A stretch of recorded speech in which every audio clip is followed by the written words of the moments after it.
Don't indulge yourself when you're just a housewife. Who do you think is supporting you so that you can live like this? You're just at home and not doing anything every day. Don't you know the saying, he who does not work shall not eat? Despite quitting my job at my husband's request and becoming a full-time housewife, he barely gives me any living expenses and won't let me work. Aggressive and domineering, he would belittle people and laugh at them. This was my husband's true nature. I can divorce you any time I want. You probably can't make it on your own as a full-time housewife with nothing to offer, but if you serve me well, I'll let you stay in this house. Aren't I a nice guy? Show some gratitude. Usually I would say, "You're right. Thanks to you. I appreciate your hard work." There was no falsehood in those words of gratitude. I had faint hope that we would one day respect each other. But now I've reached my limit. I'm going to indulge myself. What? I'll divorce you and make money on my own to indulge myself. What are you talking about? Now I'll show him my true nature. My name is Nancy, and I'm a soon-to-be 30-year-old housewife. I've loved clothes and drawing them since I was a child. I would often draw clothes I wanted to wear when I grew up on the drawing paper my mother bought me. Whenever I was asked about my future dreams in elementary school, I would say I wanted to be a fashion designer. After graduating from a fashion design vocational school, I worked at a general company. Of course, I had hoped to work for a fashion design company to make use of what I learned at school, but it seemed I had no luck at that time, as I unfortunately failed the final interview. Lacking the courage to try again, I ended up working for a company unrelated to fashion design. Around the time I got used to working as an office worker, I met my current husband Darren, who was in sales. I was in administration, so I didn't have much direct contact with the sales department, but we happened to sit next to each other at the company's year-end party, which was the start of our relationship. From then on, whenever we passed each other in the company, we'd exchange a few words and gradually became closer. Eventually, after going out to eat several times, he asked me to date him. About a year after we started dating, he proposed and we decided to get married. Now we live together in a rented apartment, just the two of us. We don't have any children. I thought having children would be fun, but he doesn't like kids. I can't force him, so there's nothing I can do about it.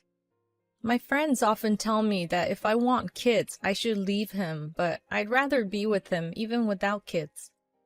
I loved his straightforward personality with a touch of kindness. However, about a year after we got married, he changed. I quit my job and became a full-time housewife right after we got married because he strongly wished for it. His mother, my mother-in-law, was a successful career woman, but he didn't seem to like that.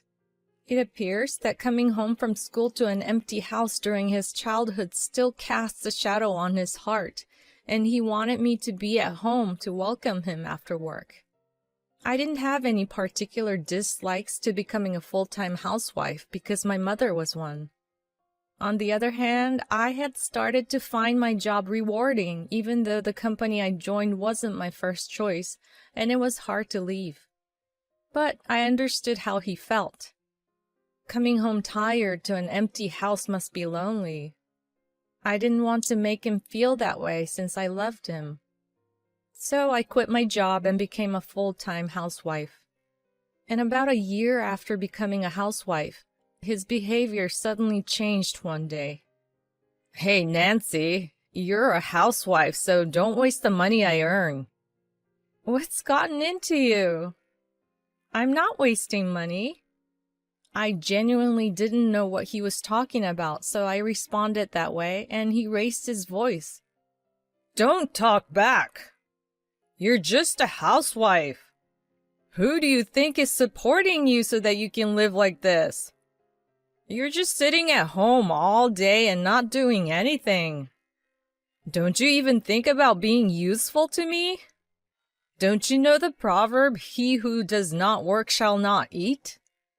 At that time, I thought he was just in a bad mood, so I said, I'm sorry.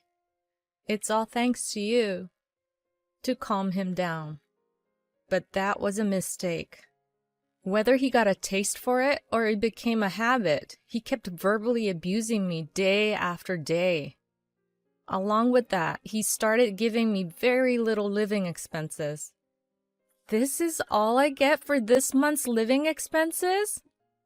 We can't live on this. Don't complain. Just don't waste money.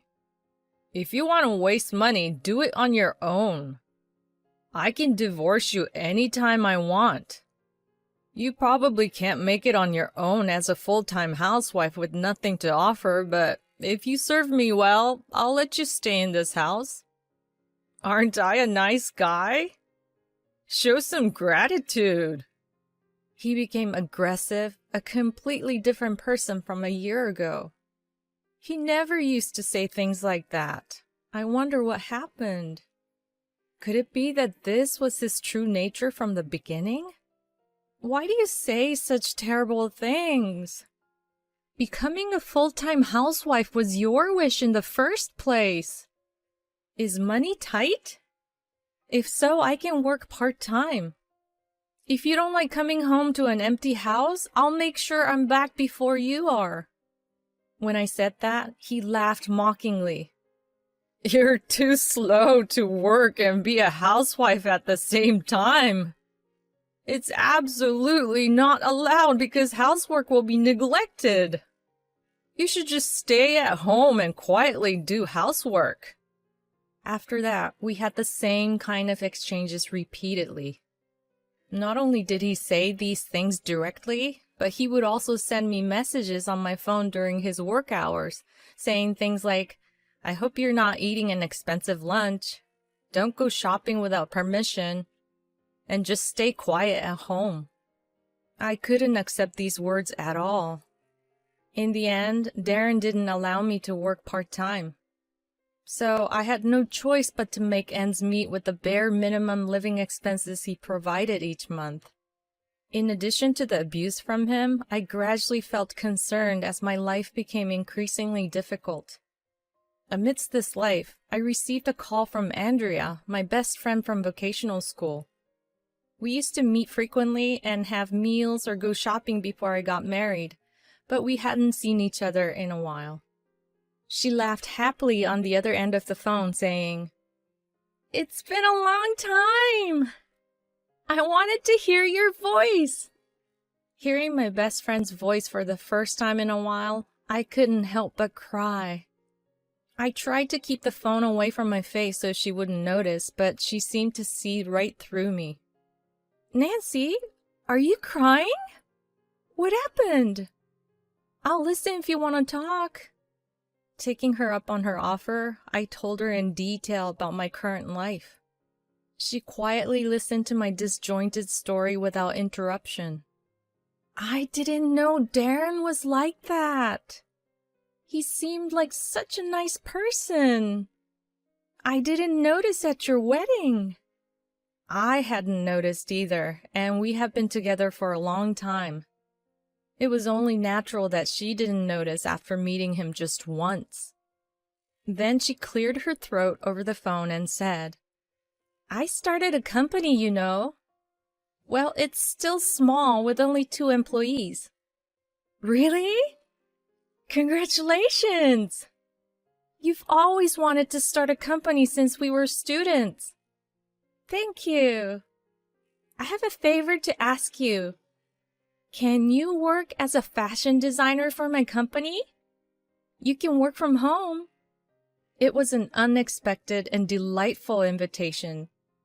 But it's been quite some time since I graduated from vocational school, and I don't have the confidence to create good designs for work. Moreover, my husband has strictly forbidden me to work. I shared my honest feelings with her. What are you talking about? You graduated at the top of your class in design and won awards numerous times. Besides, it'll be fine if you keep it a secret from your husband. Just think of it as helping me out. Please. After much deliberation, I eventually gave in to her enthusiasm and agreed to help her with her work. To be honest, I was drawn to the idea of being able to work in fashion design again, so I decided to help her.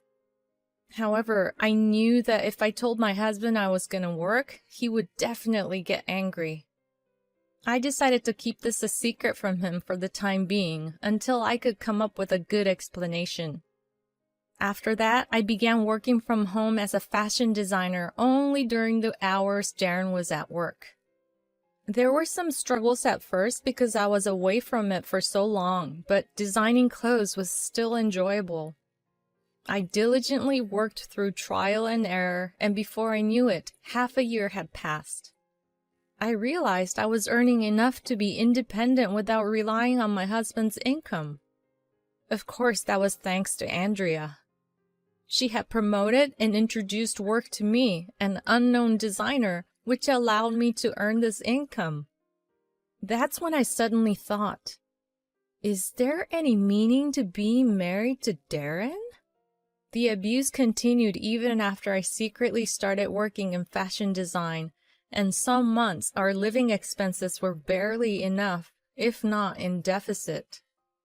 If I were unemployed, without a place to go, and without savings, I would have to rely on him, but now there's no need for that. Wouldn't it be better not to have a husband who lacks empathy and does nothing but insult me? That's it. I'll get a divorce. It felt so natural that I wondered why I hadn't thought of it before. It was as if my vision had suddenly cleared. While my resolve was still unwavering, I called Andrea to declare my decision. Andrea, I'm going to divorce Darren. I've decided to become independent.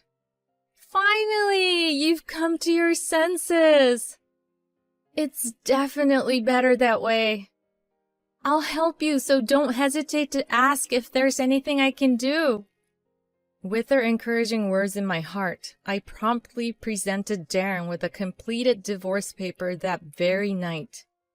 He sprang up from the living room sofa where he had been lying down without even changing his clothes after coming home from work. I placed the divorce papers on the table in front of the sofa. He snatched them up and looked at them closely before throwing them down roughly. What's this? Don't be stupid and talk about divorce. You should be serving me as a housewife for the rest of your life. It suits you perfectly. Besides, how will you live after the divorce? Where will you live? What about clothes? Food? You don't have the money to make it on your own after the divorce, do you? I can't live with you anymore. I became a housewife at your request, but I can't stand being insulted and ordered around. And don't worry about the money. Take a look at this. I shoved something in front of his eyes. Nancy, why do you have so much savings? Were you working behind my back? His eyes widened as he looked at the bank book I presented. Yes, these are the earnings from the designs I created and sold. I used this to supplement our living expenses when there weren't enough. Are you grateful? As I said this, Darren, who had been sitting on the sofa, rose abruptly.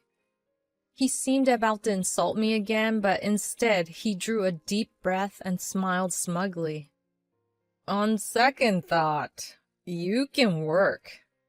If you want to work so badly, you can be the one to earn the money now. I'll become a stay-at-home husband. His intentions were obvious. He was trying to exploit me to the fullest and control me as he pleased. But that's not going to happen anymore. He can barely operate a washing machine, let alone become a house husband. I wish he'd save his nonsense for when he was dreaming. You coward! I won't let you have your way anymore. Fine. Just hurry up and divorce me. I picked up the divorce paper he had thrown earlier and slammed them back onto the table. Perhaps he didn't expect me to take such a hostile attitude, and he shuddered, his shoulders trembling, as he muttered weakly, "Why?" I quickly packed my things and left the house. Thankfully, Andrea let me stay at her place for the time being. At first, Darren, who had been served with divorce papers, grumbled. I don't want a divorce. I was deceived. But my daily journals, household account books, and screenshots of the abusive messages he had sent sealed the deal, and the divorce went through smoothly. The lawyer I had consulted for the divorce was someone Andrea had helped me find. Thanks to her, I was able to find a very skilled attorney. I really couldn't thank her enough for all she had done for me. When I told her this, she laughed heartily and said, "Don't worry about it. We're best friends. But if you really want to repay me, you can do it through your designs." About half a month later, I found a new place to live. Thanks to her aggressive sales efforts, I was able to greatly increase my opportunities as a fashion designer. Of course, I still have a lot to learn and little experience in taking on jobs, but I'm sure my future is bright. And from what I've heard, Darren's life after the divorce has been miserable. First of all, with me gone, there was no one to do the housework, and the room we used to live in quickly turned into a garbage-filled mess.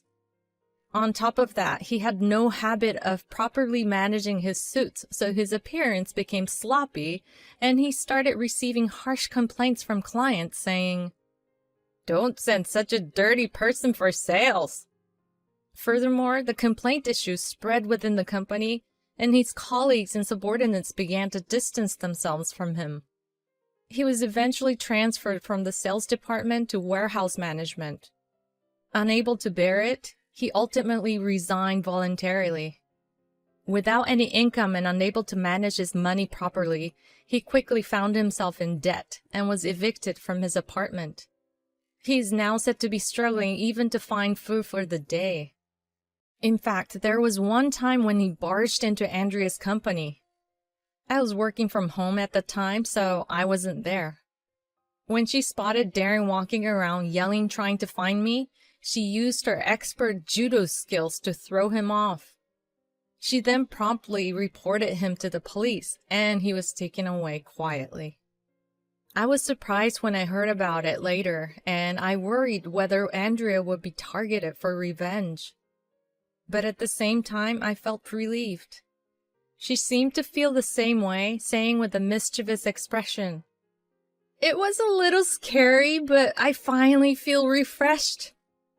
After all, I have to make sure he pays for all the suffering you went through, right?" I may have failed in my marriage, but I was able to gain something much more precious. I vowed in my heart to cherish the time I have now, working with my beloved best friend on the job I love.